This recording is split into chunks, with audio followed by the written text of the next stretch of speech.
Yes, Arnold, kumpara sa mga pangkaraniwang araw ay talagang mas makapalibilan ng mga pasahero ngayong oras na ito, no? Dahil nga sa paparating na undas, bagamat ang inaasahan nilang pagkapalpa ng tao, mas makapal na bilang ng mga pasahero ay bukas hanggang sa darating na Biyernes dahil pumatak sa araw ng Sabado ang mismong araw ng undas. Pero pa ngayon pa lang, marami na yung mga nagpapabook ng kanilang mga tiket, lalo na yung mga pauwi sa iba-iba mga probinsya, no?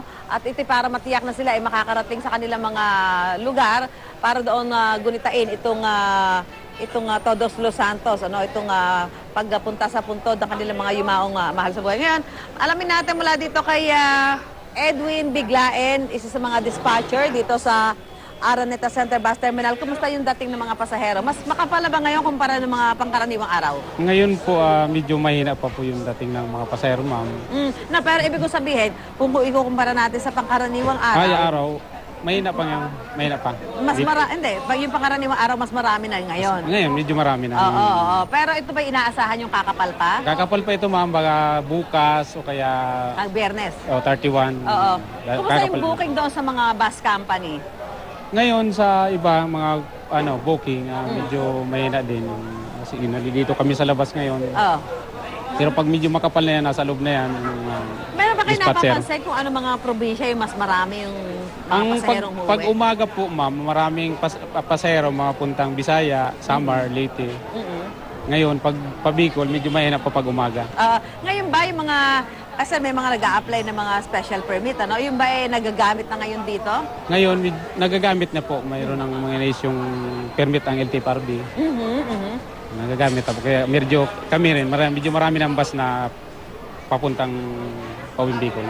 Ano may papayo mo sa mga kababayan natin na uuwi ng mga probinsya? Kasi may papasok pa sila hanggang Friday. Ano mga dapat nilang gawin? Dapat kung wala pa silang ticket, medyo maaga ang dating nila rito sa terminal para ma-accommodate sila. Mas maganda ba magpabook na sila? Mas maganda, ma'am. Mayroon silang ticket ng nahawakan. Okay, maraming salamat. Si Edwin Biglain.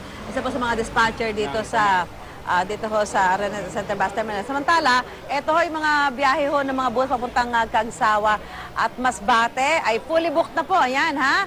Mula po yan October 28 hanggang 31. Ibig sabihin puno na yung kanilang mga bus na marami na nakapagpa-reserve na mga pasahero. Samantala, makikita nyo rin sa aking likuran, dito yung mga tauhan at ilang opisyal ng MMDA para siguraduhin na magiging maayos po. Yan, nakita ko si Assistant General Manager Merson Carlos. May mga pulis tayo dyan na nagbabantay ng seguridad at kaligtasan ng ating mga pasahero. At meron din sila dito parang yung medical booth. Pwede kayo magpa-check na inyong blood pressure. At may nadagdag. Pwede na magpa-check ng blood sugar test. Merong pregnancy test. At meron din nung tinatawag na blood typing.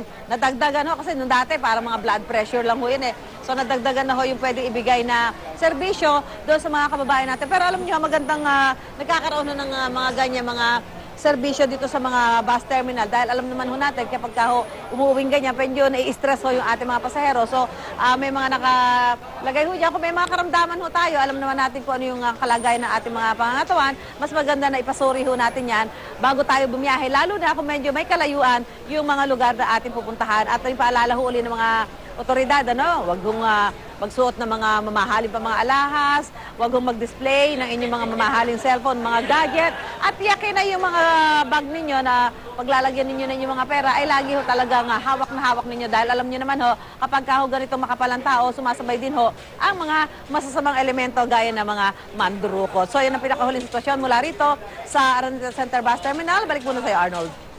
Maraming salamat, Susan Enriquez.